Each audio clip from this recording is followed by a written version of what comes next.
chapter 37. Dawating nga tamang tayo. Amen?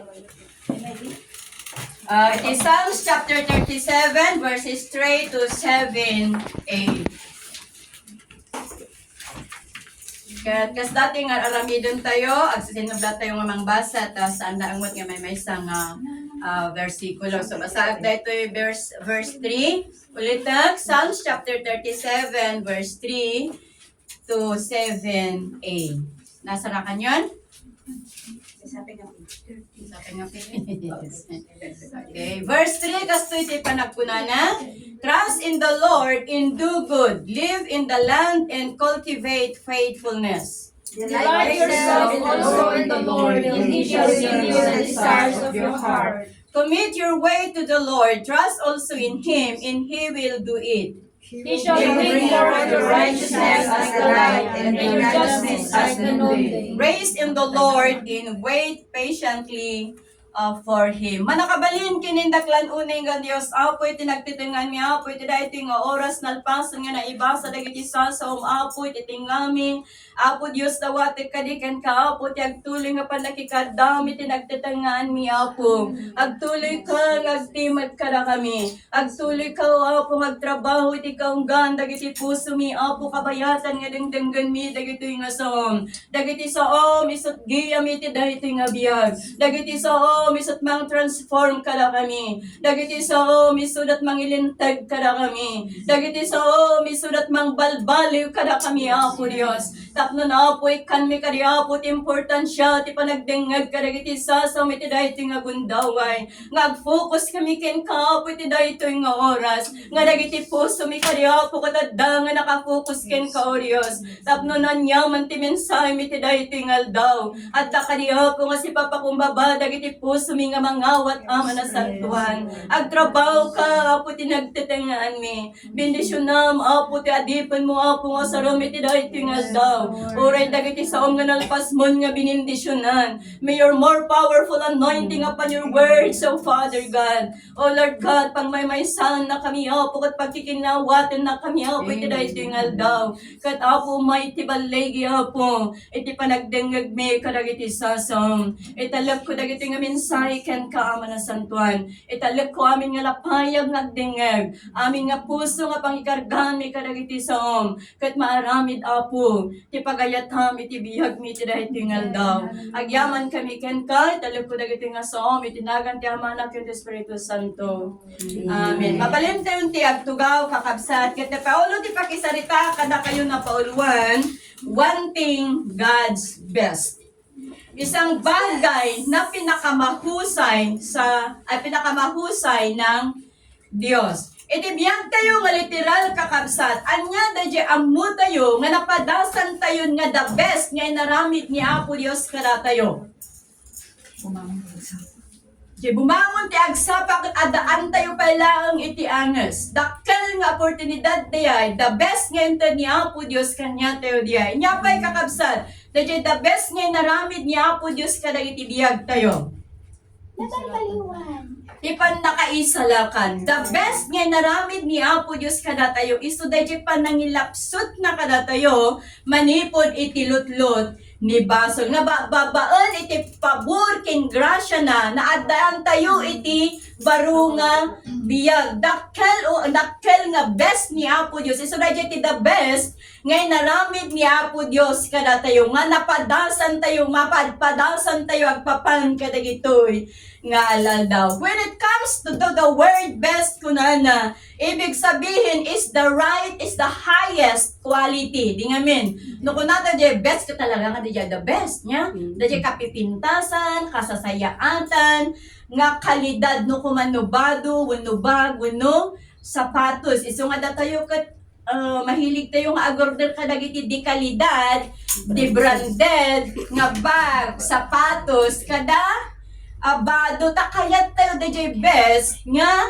usaran, di ngamin, ngam no kada tao nga adot paggaston na, ay umanayan DJ tag 10, DJ tag 20, tag 5, di ba? Di okay, ukay. Nga itibiyag tayo, ibiyag tayo, aminan tayo manuno saan, syempre jay kayat tayo na jay the best talaga. Amen. Dahil kasasayaatan, dahil dakkel, uno nangato ti kalidad na kakabsat. Kat, itibiyag tayo dahil, uray pa, ipapan tayo kadagiti restaurant, like for example, no, pan tayo kadagiti restaurant, di ba, syempre jay kayat tayo kat dahil best nga pa nag-serve dagiti waitress, amen. Kaya tayo nga mapadansan dajay the best, kabayatan nga datayo ti restaurant. Nga dajay iserve da kada tayo kat best nga food. Nga dajay panag-serve dagiti waitress kat best ta awan ti suplada awan ti suplado. Kaya tayo dajay best nga panag-serve da kada tayo habang nga adda tayo ti lamisaan nga agururay iti order tayo. Uray pa itibiyang dagiti anak tayo kakabsat. Like for example, no, ada dagiti kompetisyon nga salian dagiti anak tayo kanayon tayo nga kuna nga just do your best. Aramidem ti kabailam nga uray maski manalo or matalo, at least inaramid da aramiden da DJ ultimatum nga best da. Amen? Pag uray pa itibiyag tayo kakabsat, even ourselves, ini-encourage din natin ang ating mga sarili nga no adda dayjay banag nga kayat tayo nga aramiden, we want to do the best we can. Amen. Sa aramiden tayo dayjay kasayaatan nga ammo tayo nga kabailan tayo nga aramiden. Kat spiritually, no kayat tayo mat nga maranasan dayjay best ni Apo Dios. Dayjay kasasayaatan di kalidad. Nga ito ni Apo Dios kada tayo, matuto tayong magtiwala sa Panginoon. Amen. Matuto natin siyang pagkatiwalaan sa lahat ng bagay, sa lahat ng aspeto ng buhay natin. Ang mensahe natin kahapon kakabsat, nga nutapnon iti kas dapat maranasan tayo ti best ni Apo Dios, mas hapon nga adda iti panagtulnog. Anya ti mensahe tayo di kalman. Adda iti panagtulnog kakabsat, mas hapon nga adda iti panagtulnog. Tapnon iti kas dapat mapadasan tayo dayjay kasayaatan nga ited ni Apo Dios. Ni Abraham nagtulnog kakabsat, anya dayjay best nga ited ni Apo Dios kini Abraham. Pinagbalin na nga ama dagiti adunganas nasyon. Gapoy iti pa nagtulnog ni Abraham, anya ti best nga inted pa ni Apo Dios. Isu na tinagbalin nga ama iti pamati ni Noah, iti pa nagtulnog ni Noah, anya best nga naranasan ni Noah iti biyang ni Apo Dios.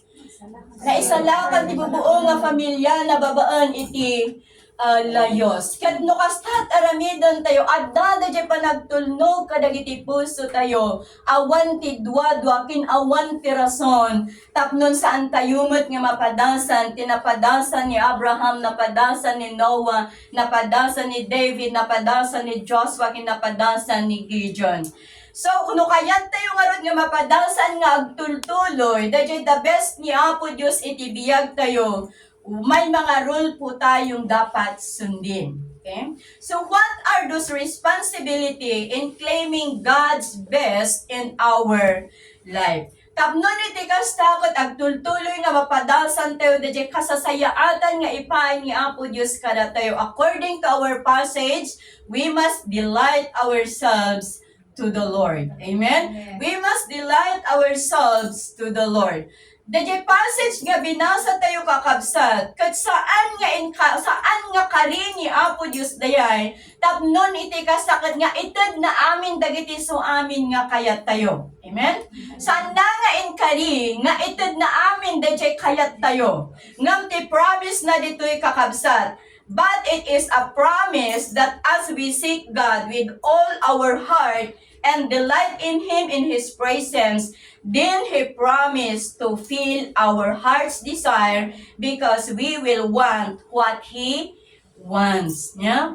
No, dahil kayat tayo kung isumuti kayat ni Apo Dios. Aramidin na dayta iti biyag tayo. Mati-desire tayo kung isumuti desire ni Apo Dios. Aramidin na dayta iti biyag tayo. Iti Salmo, the passage tayo dito, chapter 37 was written by King David. Ni David, ni Ari David, isunat ng isurat iti dahito nga kapitulo. Anya ti purpose ni David, duapay nga insurat na dahito nga chapter kakabsat. Agsipot ta kayat na nga i-encourage dagiti tattao na. Kayat na nga i-encourage dagiti soldado na to keep their hearts right before the God of heaven. In-encourage na dagiti tattao na nga makipagnada ko mga nasayaan iti sangwanan ni Apo Dios. Kat uray pay kadatayo kakabsat encouragement ni David daytoy kakabsat iti tunggal maysa kadatayo to keep our hearts right before the God of heaven. Amen. Nga dagiti puso tayo kumakat na sayat iti sangwanan ti Apo. Nga tulungan na tayo ni Apo Dios tapnon iti kasta kat makipagna tayo nga dagiti puso tayo kat makaayo iti sangwanan ti Apo. So to delight in the Lord is to enjoy all the blessings that we find in Him. At maging kagalakan po natin siya, maging kagalakan po nating pagkatiwalaan siya sa lahat ng panahon. Amen?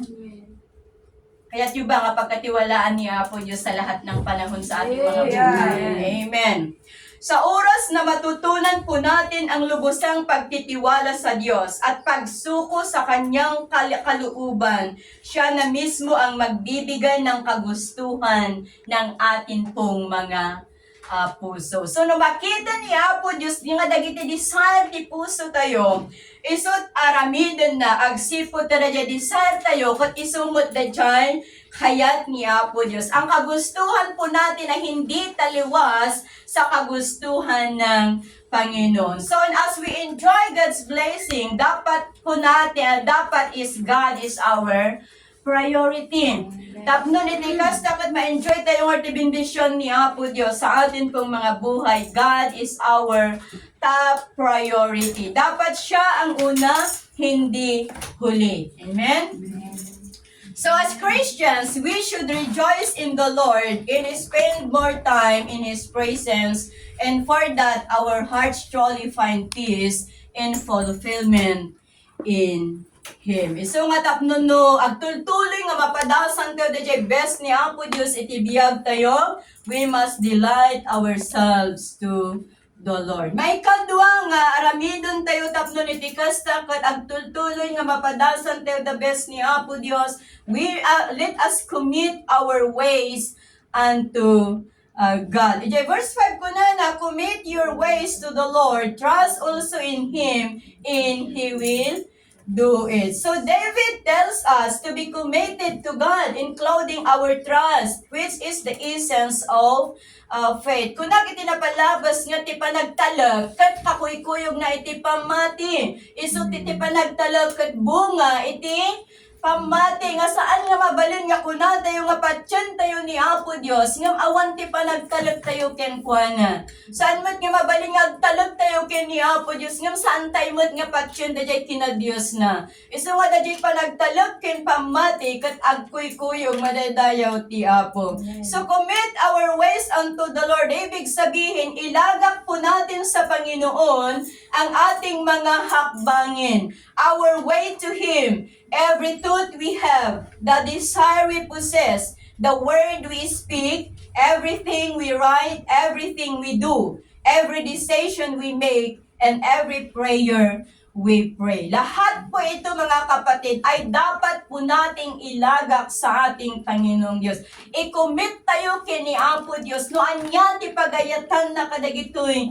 No anya dagiti pagayatan na like for example, no anya dagiti desisyon tayo iti dahito nga biyag. Mas hapon nga i-commit tayo kini Apo Diyos. No dagiti plano tayo. Kat isumot lang ti plano ti Apo madaydayaw iti Apo. So let's commit to Him our heart, our life, our future, our abilities, our wealth, and our families. At hayaan po natin na gamitin niya tayo ayon sa kanyang nais at ayon sa kanyang uban. Amen?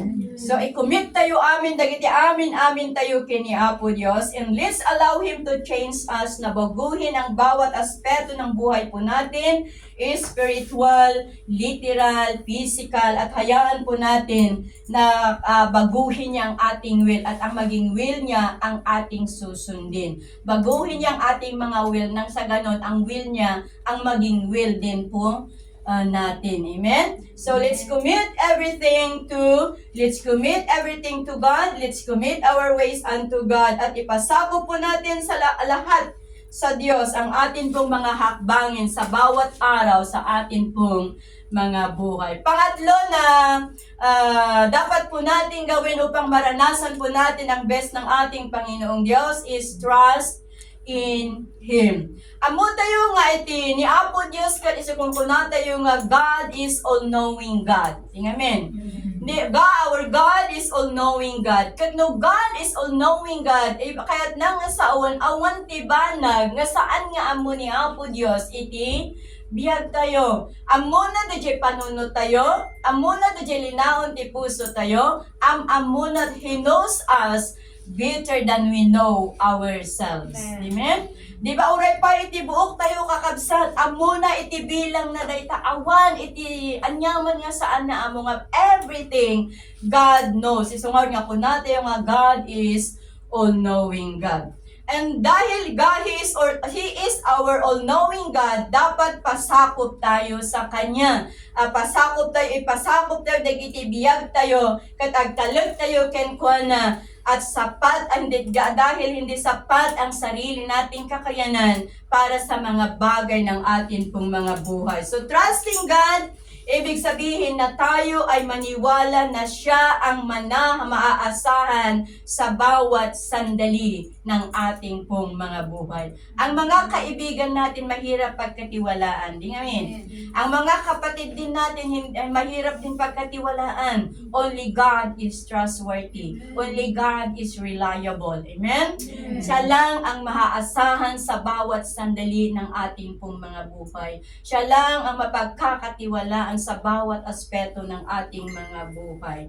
Siya lang ang maasahan sa bawat minuto, segundo ng ating pong mga buhay. And also, trusting God is more than a feeling, kung na dito.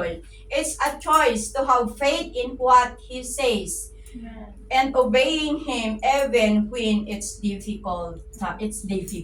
Di ba, nagrigat ti agtalot kini Apo Dios? Narigat ti agtalot kini Apo Dios, di ngamin?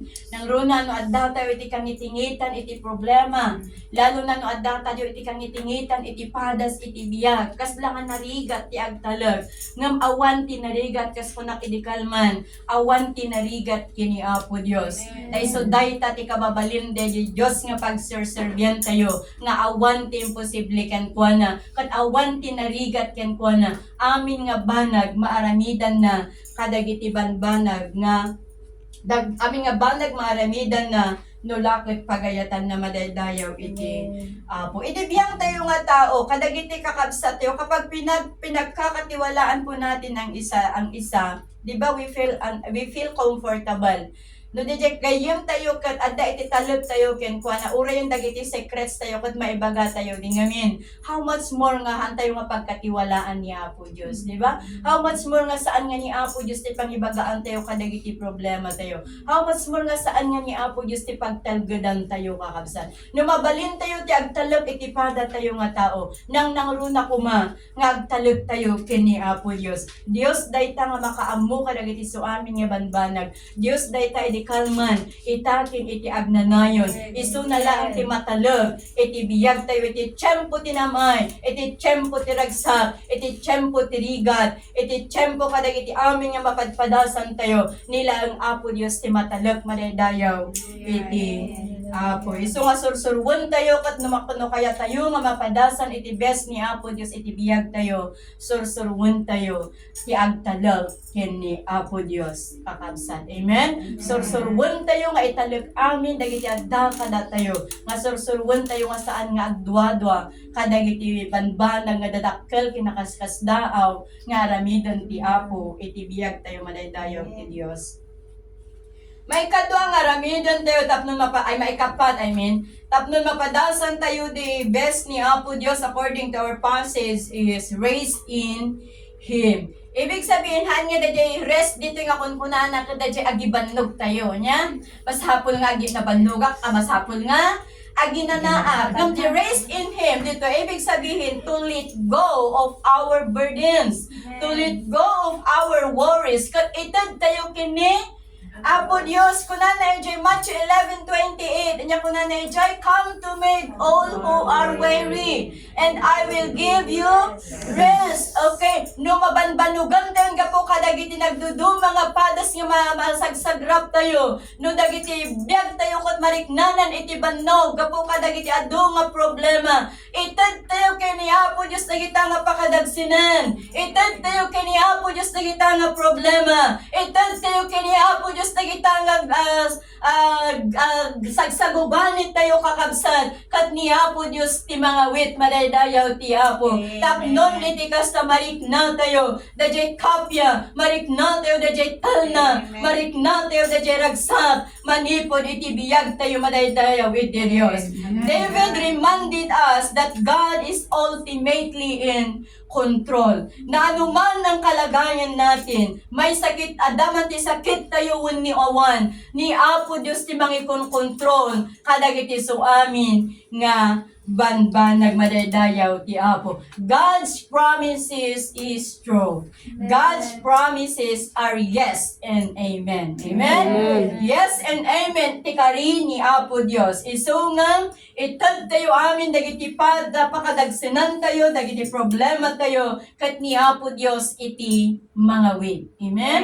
Saan nga dayjay kayo day tatapnon iposublat tayo. Yeah?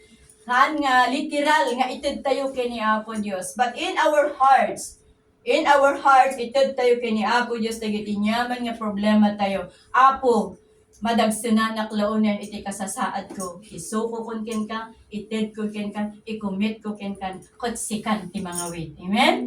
Hastad kawan tayo ken ni Apo Dios. So as we rest in God, call to Him during sleepless night. Psalms chapter 4. David prayed for the people and warned them as well not to sin by trying oppose God's appointed leader.